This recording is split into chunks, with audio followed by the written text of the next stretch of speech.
Don, there's some interesting selection options for you. You clear on any of them? Yeah, we're relatively clear. Obviously, we'll announce our team later tonight, but yeah, we've had to make a few decisions, which is, you know, a good thing. We've got some depth, and we've got some guys challenging for spots. How do you approach McGovern? Yeah, it's just a matter of weighing up. He's played the one game in the sample and he performed really strongly, which is great. Weighing up the bringing him back in versus maybe giving him another look for another week to build. So we're looking at that both from a short and a long-term viewpoint, what's going to be ultimately his interest and our interest in both those phases. How did he go this morning? What's that? How did he go this morning out on the track? He's fine. He's fine. Is it harder to make changes following a bye?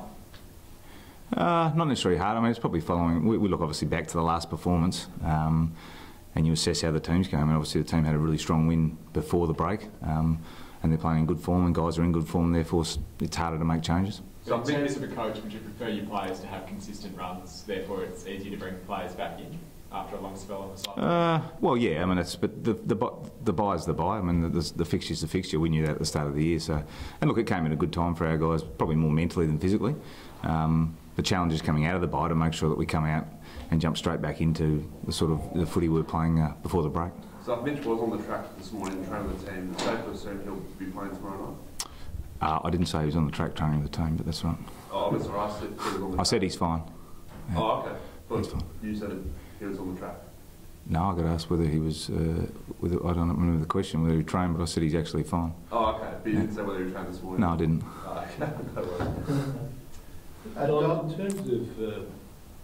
Don, in terms of Hawthorn, the time when it was pretty easy to know what you're up against, or we all knew what their trademark was, what they stood for, what players they had. Is it harder to get a read on them this time around? Look, it's probably they're coming off a break as well, and as every side does, they sort of assess their season and they assess the things they're doing well and the things they're working on. So, you know, we may expect they do something slightly different coming off their first 12 games review, and we've also got to prepare for that. We also prepare for, you know, with the likelihood that they're going to bring back, you know, in Bruce, Birchall and Hodge bring out some high quality, and we know they're very capable. I mean, as I said I think yesterday in a discussion with some press, it was, you know, the comp's so even. I mean, they're at 4 and 8 and they're sitting 17th, but they're really 2 games out of the 8, and they've played really well. Beat Sydney about 3 weeks ago, with 6 goals up against Collingwood. Came home, storming home last week against Gold Coast. So we know their best is very good, and we prepare for that. What did you learn out of that round 2 game at the MCG against Hawthorn?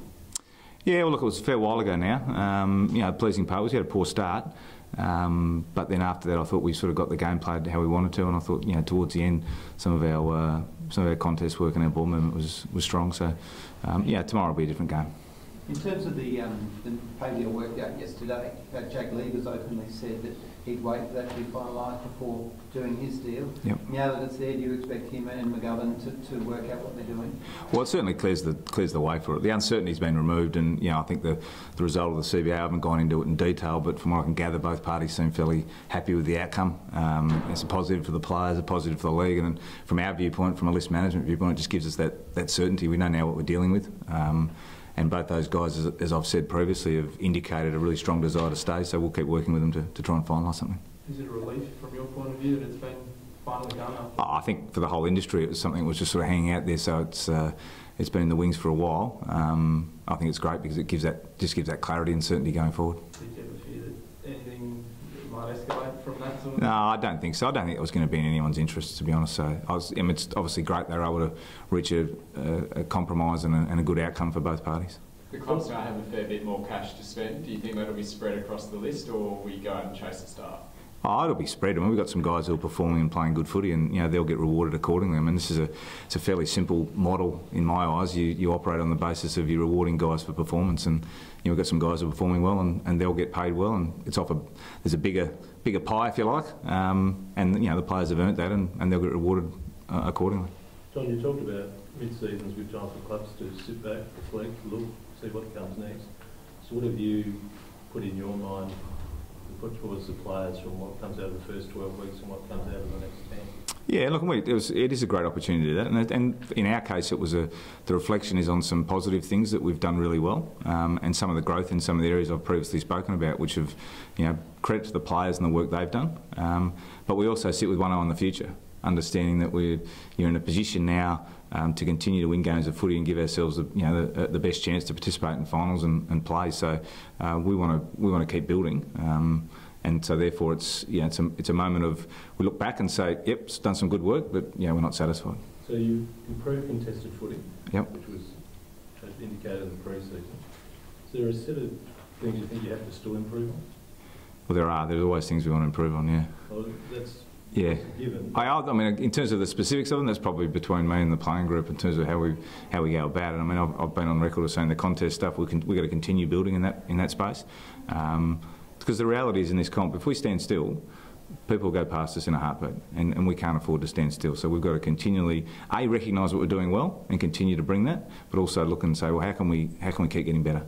And that's what all teams do. All teams should do. One of your challenges is Rory Sloane and how to handle him from there. What have you thought about it in the past fortnight of how to handle him, and how's he handling it? Well, he's handling it well, and he's a professional, and he's a great player. There's some options for Rory there, but I think that he'll work his way through it, and I'll back him in to do that. Before the season starts, it's all about making the finals. But now sitting on top, 9-3, 10 games to go, have the goalposts shifted? What's your aim now? Still about making the finals.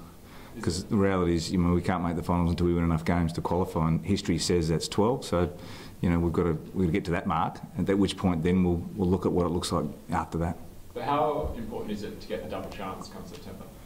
Oh, apart from last year, history would say that gives you the best chance of competing deep into the final series. But we're sort of one step at a time. The reality is you can't get to 12 to get to 10, and that's our chance tomorrow night. What's the latest with Luke Brown's cheekbone? Is that completely healed? Yeah, that's settled down really well. So he's available for selection. Yeah. Don, you've had a lot of injuries throughout the year, but finally your injury list is fairly small. Are you close to having your best team out there on the park? Well, we're working towards it. I mean, but probably provided some great opportunity too. So we've been able to, get some more games into Wayne Miller. We've got John O'Beach and Huey Greenwood who played as well. So we've got some guys coming back in the sample who probably played a fair bit of AFL footy last year. Just creates great pressure for spots, which means guys can't afford to rest. They've got to keep striving to get better. Otherwise, they might find themselves out of the team. So it's caused you almost happy headaches in the end with yeah, well, it creates difficulty at the match committee, but that's what you want.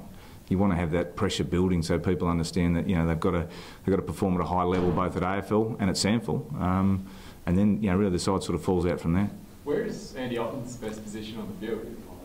That's a good question. He's sort of played a bit of both. Some of his work down forward early in the year was very good, but he started the season until Josh got injured as a back. I think the thing that we're finding with Andy is he provides us that flexibility now. I mean, he's even obviously played in the ruck as well. So again, when you're selecting sides, you want to have that flexibility and options. And Andy's now got that in his game because he's proven that he can play back and forward and in the ruck. So that certainly that helps him at match committee because we've got, if we lose a tall back or a tall forward, we know that we can swing Andy from one end to the other. He doesn't get talked about much because of the other blokes that are going to be free agents at the end of the year or trade codes, but I suppose given the glowing praise that you give him on an almost weekly basis, he's someone that you'd be pretty keen to keep around. Yeah, look, and those conversations have sort of started, and we'll continue those discussions with Andy. I mean, he was, it's been a real breakout year for him based on his previous two. So, we'll cover that in the course of time. John, just to go back to your start, when it's 9-3, what should be made of a 9-3 start? So I'm not sure what your question is. 9-3 suggests you should be a top 4 finisher. Is that should be the benchmark for Adelaide now, surely? If we continue to perform the way we performed, I think last year there was North Melbourne 9-0, and things changed pretty quickly. And this is why this industry is tough, because things do change. It can change through form, injury, whatever. So, as I said, from my challenge is to go. We've got to have one eye on what's happening, where we're headed, but also one eye clearly on what's straight ahead of us, and that's Hawthorn tomorrow night. But 9-3 not turning into a top 4 finish would be a wasted opportunity, surely. Possibly. Just to clarify earlier, did or did not Mitch Govan train? Well, Did or did not Mitch Governor train? Trained. Did he train? Again, I can answer the question by being, he may have trained. Whether he trained with us or he trained elsewhere is another issue, but he's trained. He's fully fit and he's available for selection. Yeah. What about Paul Season? Seeds will have another run in the sample. He's missed too much footy, so it was great to get him back. He pulled up really well, and he played well as well. So he needs at least one more, probably a couple more, to be honest, to build back to AFL level.